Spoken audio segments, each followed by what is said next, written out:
네, 카멀라 해리스 부통령이 11월 대선의 승패를 결정할 경합주 7곳 가운데 4곳에서 트럼프 전 대통령에게 우위를 보이는 것으로 나타났습니다.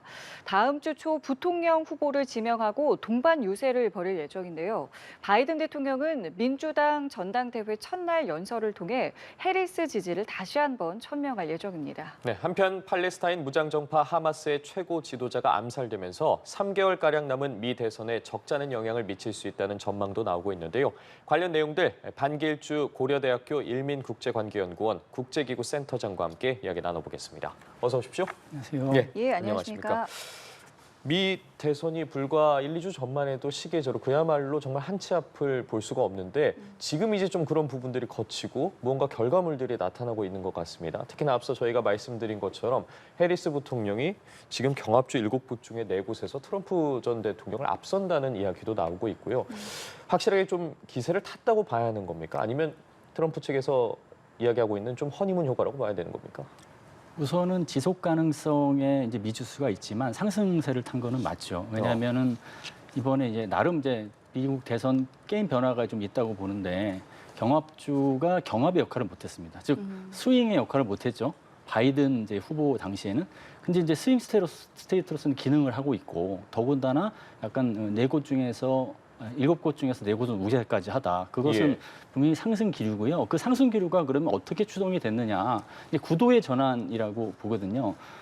트럼프의 암살 시도 사건이 이제 극적으로 살아나면서 만들어진 드라마를 또 다른 드라마로 이제 덮은 겁니다, 사실.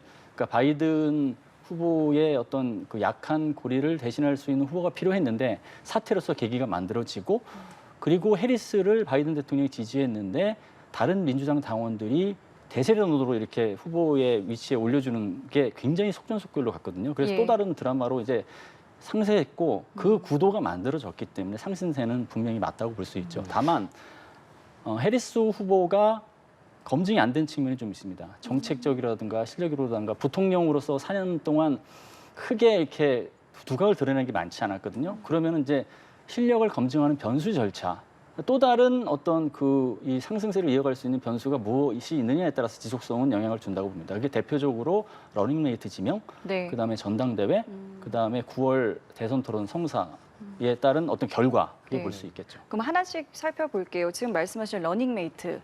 그 조금 전에 저희가 준비한 그 그래픽 자료를 보면은 펜실베니아 같은 경우는 여전히 이제 빨간색, 그러니까 여전히 지금 트럼프를 지지하는 이제 지역이인데 이번에 부통령 후보로 이 펜실베니아 주지사가 유력하다라는 이야기가 나오고 있어요. 그럼 이것도 하나 이제 전략인 거잖아요.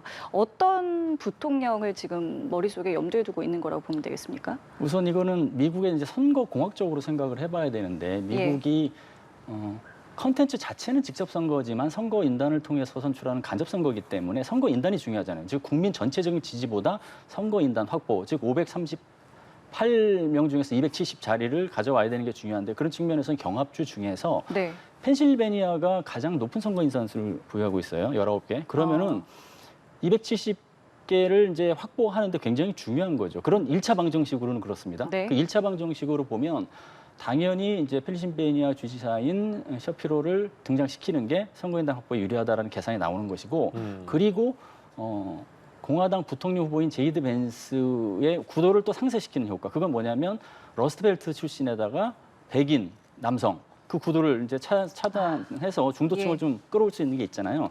단순하게 생각하면 그런데 그것만으로 이제 여러 셈법을 이제 생각하고 있다고 봅니다. 그러니까 그것 때문에 1차 방정식 때문에 민주당의 대의원들이 셔피로가 가장 선호하는 후보다라고 이제 얘기를 했는데 그 선거 인단 외, 즉 그거는 이제 결집 효과를 이제 가져가기 위함인데 결집 효과가 사실은 이제 거의 다 됐다라고 판단하면 범국민적으로 인기 있는 후보를 부통령으로 이제 선정할 수가 있거든요. 그게 대표적으로 아리조나 상원의원 마크 켈리거든요. 그래서 셔피로가 부통령 후보로서 가능성이 가장 높은 시나리오이긴 하지만 아직까지는 이제 8월 5일 날 이제 결과를 내놓을 것으로 예상이 되는데 그때까지 최종 고심을 할 거라고 판단이 됩니다. 예. 예. 그리고 지금 양측 캠프에서 아주 광고전도 치열합니다. 해리스 캠프 같은 경우에는 겁없는 검사로서의 장점을 부각하는 반면 트럼프 캠프에서는 해리스 비판에 좀 집중하고 있는 모습이지 않습니까? 사실 앞서 트럼프 전 대통령 같은 경우에는 공화당 전당대회를 통해서 이 국민 통합을 이야기했던 것과 좀 다르게 네거티브 전략을 좀 보이고 있는 모습이지 않습니까? 물론 바이든 대통령이 후보직에서 사퇴를 하면서 좀 상황이 바뀌긴 했습니다만 이러한 전략에 대해서는 좀 어떻게 보고 계십니까?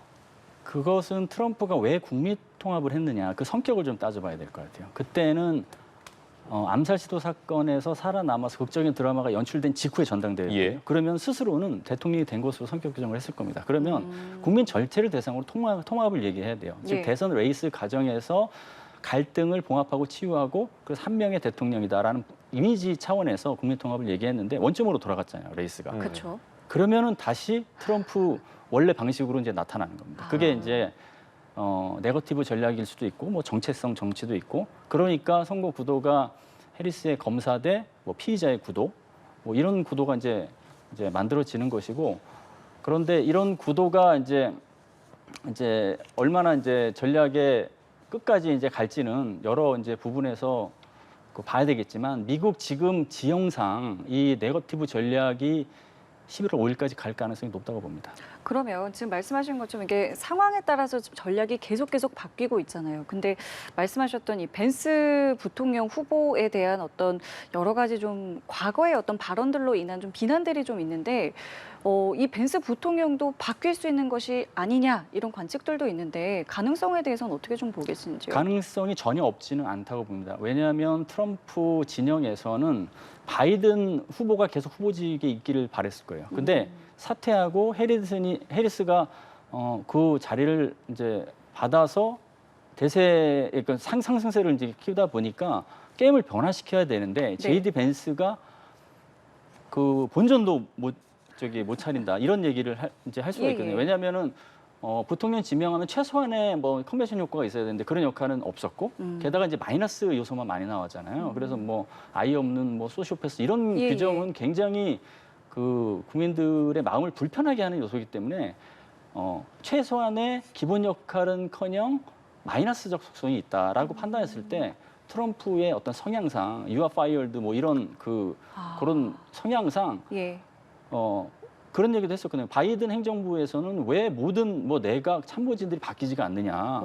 못하면 바뀌어야 되지 않냐. 그런 측면에서 본다면 그런 성향을 고려한다면 도움이 안 된다고 하면 뭐 교체 카드까지 여러 안중에 포함시킬 수는 있다고 봅니다. 네, 말씀해 주신 것처럼 트럼프 전 대통령도 지금 많은 부분을 원점에서 놓고 검토할 부분이 생겼는데 자, TV 공개 토론 관련해서도 이야기가 나오고 있습니다. 사실 앞서 TV 공개 토론에서 승리했다는 평가를 받으면서 바이든 대통령을 결과적으로 후보직에서 사퇴하게까지 만들었던 트럼프 전 대통령이 그렇다면 해리스 부통령과의 TV 토론은 어떻게 할 것이냐 관심이 집중되는데 처음에는 좀 공개 토론도 제안하고 자신 있어 보였는데 지금은 약간 피하는 듯한 모습을 보이는 거 아니냐 이런 평가도 나오고 있거든요.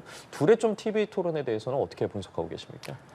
우선 복잡한 셈법이 좀 있는데요. 트럼프 진영의 셈법도 있고 해리스 진영의 셈법도 있다고 봅니다. 트럼프 진영은 해리스와 대선 토론을 할 때 바이든 대통령과 대선 토론 시 기대할 수 있는 승부 효과를 거둘 수 없다라는 생각을 하는 거죠. 그러면 본전치기도 못할 거는 안 하는 게 좋다라는 이제 생각을 가질 수가 있고 그리고 구도 자체에서 나타난 불리함이 있습니다. 좀 전에 말씀드렸던 것처럼 검사 대 피의자 구도도 있고 그리고 이게 그 한 번 대통령을 했던 백인 남성 대 뭐 아시아계도 약간 있는 약간 이제 소수 인종을 대변할 수 있는 뭐 후보 또 여성 최초의 여성 대통령이 될 수 있는 후보 이런 구도가 불리하다고 이제 생각하기 때문에 처음에 그 바이든 뿐만 아니라 해리스도 상대할 수 있다는 식으로 얘기했다가 자세 좀 낮춰지는 것 같고 그러면은 해리스는 무조건 대선 토론에 긍정적인 효과만 있느냐 그것도 한번 따져볼 겁니다. 좀 전에 말씀드렸던 것처럼 해리스도 검증이 안 됐기 때문에 스스로 이제 검증하는 자리가 되거든요. 그 리스크가 있다는 얘기예요. 그 짧은 기간에 저기 트럼프에 대항할 수 있는 해리스의 어떤 체계화된 뭐 공약, 정책, 뭐 외교 정책까지 포함됩니다. 그렇게 해야 되는데 그 짧은 시간 내에 할 수가 있겠느냐. 그리고 트럼프의 네거티브 공세를 임기응변으로 잘 받아칠 수가 있느냐. 그게 이제 안 되면 제2의 바이든처럼 돼버리면 상승기류를 꺾이게 되잖아요. 그런 셈법이 다 된다고 보면 한동안은 9월까지 그런 셈법이 계속 이제 가동될 거라고 보고 다만 민주주의의 그 성숙화를 위해서 대선 토론이 성사되는 게 맞겠죠. 예, 정말 한 치 앞도 알 수 없는 상황에서 이번에는 이 트럼프 캠프에서의 어떤 변화를 좀 살펴보면 공약집의 총책임자가 사임을 했다라고 전해집니다. 이것을 어떻게 좀 봐야 되는지도 궁금한데요. 프로젝트 2050을 이제 공화당의 이제 앞으로의 미국을 어떻게 이끌어갈 것인가에 대한 지금 철학, 원칙을 다 담은 992쪽 분량이죠. 엄청난 분량인데 예. 그걸 헤리티지 재단에서 이제 주관해서 만들었고, 근데 그 헤리티지 재단 이제 대표자가 이제 나간다는 얘기인데, 그러니까 이게 중도층 이제 그 정책 자체가 너무 강경 보수기 때문에 중도층을 끌어안지 못해서 그 뭐 선거 전략 차원에서 그렇게 하는 거다라는 얘기도 있는데, 저는 그거보다는 우선 그 헤리티지 재단에서 만든 프로젝트 2025를 트럼프 진영에서 인돌사에 지지를 하지는 않았습니다, 사실. 아, 그렇습니까? 이거는 트럼프 진영에서 제시하는 정책에다 지지를 하지 않았거든요. 되레 트럼프 진영하고 가까운 인사들이 만든 책들이 있어요. 거기에 더 무게가 실리는 거기 때문에 그런 상황에서 트럼프 전략의 일환으로 대표가 사임했다라는 것은 구도나 논리적으로 조금 이제 거리가 좀 있는 것 같고요. 그거보다는 공화당의 싱크탱크들이 트럼프의 어떤 대세론 속에서 트럼프 진영에 맞추는 쪽으로 많이 무게중심이 기울어지는 차원에서 네. 헤리티지 재단도 나름대로의 뭐 구조 조정 아니면 뭐 전략 변경 이런 게 영향을 주지 않았을까. 예를 들어 대표적으로 이 보수 진영에서 유력한 띵크탱크로 요즘에 이제 부상하고 있는 게 미국 우선주의 정책 연구소거든요. 아메리카 퍼스트 팔러스 인스티튜트라고. 네. 거기하고의 경쟁 구도 이런 것도 작용했을 것이다. 그렇게 봅니다. 예. 그리고 사실 미 대선이라고 하면 그 중에서도 후원금을 빼놓을 수 없지 않겠습니까? 누가 지지하냐도 사실 정말 중요한데 일론 머스크가 트럼프 전 대통령을 지지한다고 하자 이제 실리콘밸리 투자자 등이 해리스를 지지하겠다 맞불을 놨거든요. 이런 부분에 대해서 사실 머스크가 좀 민주당 지지자지 않았습니까? 사실 트럼프 쪽으로 돌아선 게 현 정부에서 좀 섭섭한 부분이 많았다 이야기도 나오고 있는데 어떻게 좀 평가해봐야 될까요?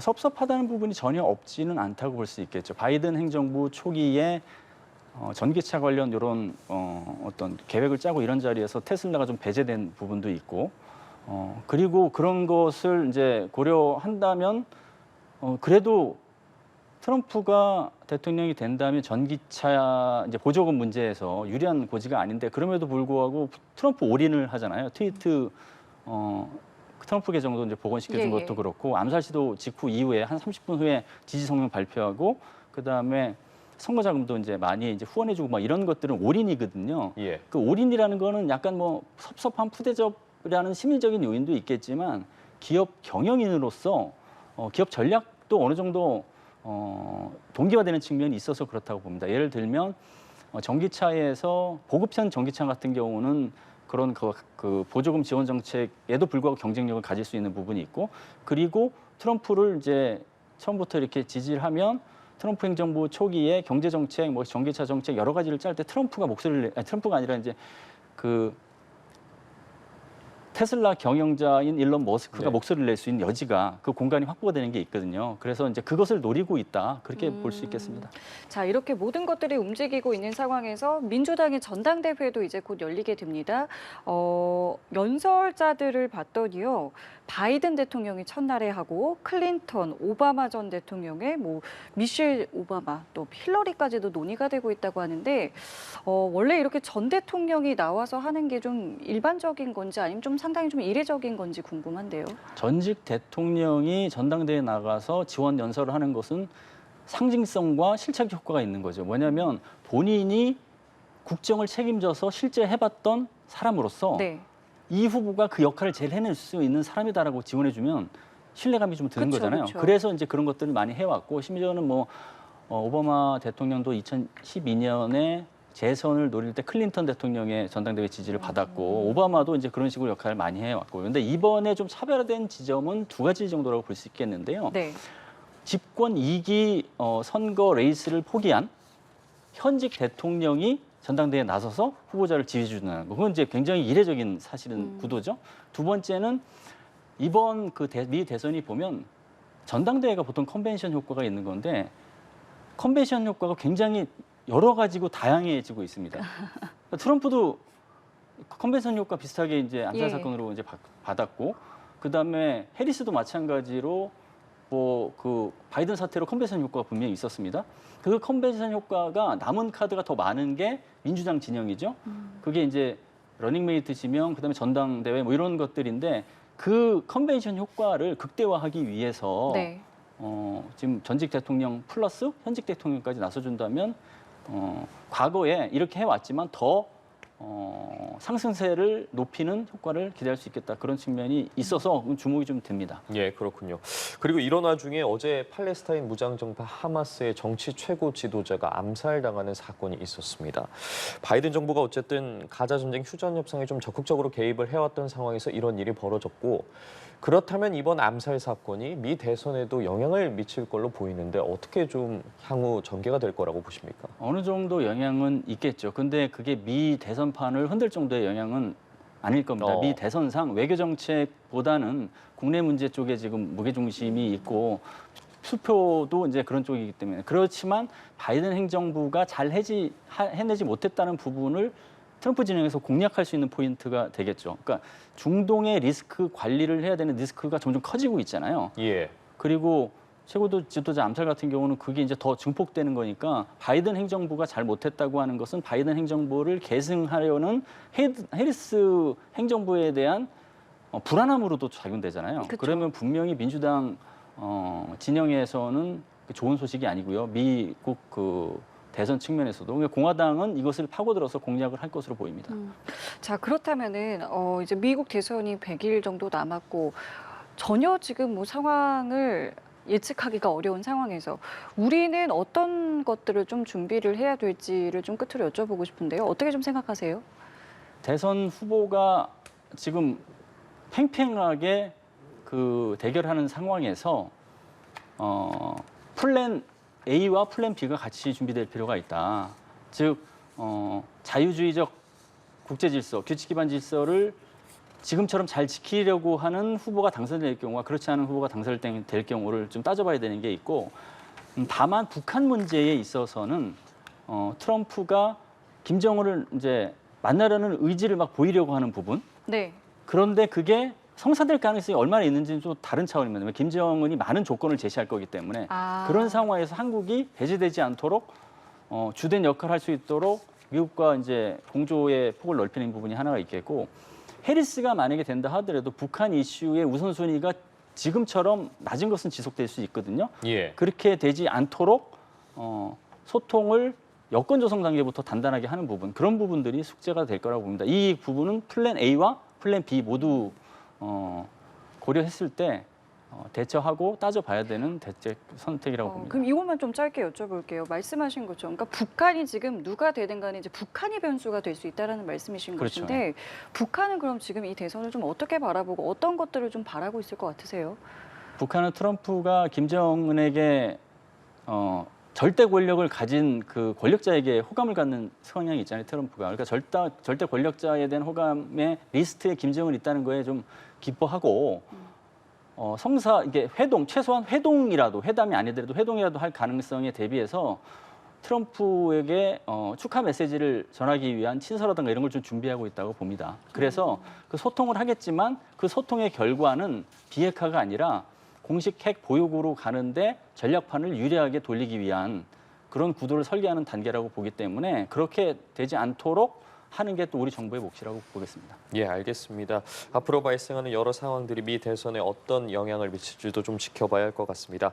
오늘 반길주 고려대학교 일민국제관계연구원 국제기구 센터장과 이야기 나눠봤습니다. 말씀 고맙습니다. 감사합니다. 네, 감사합니다.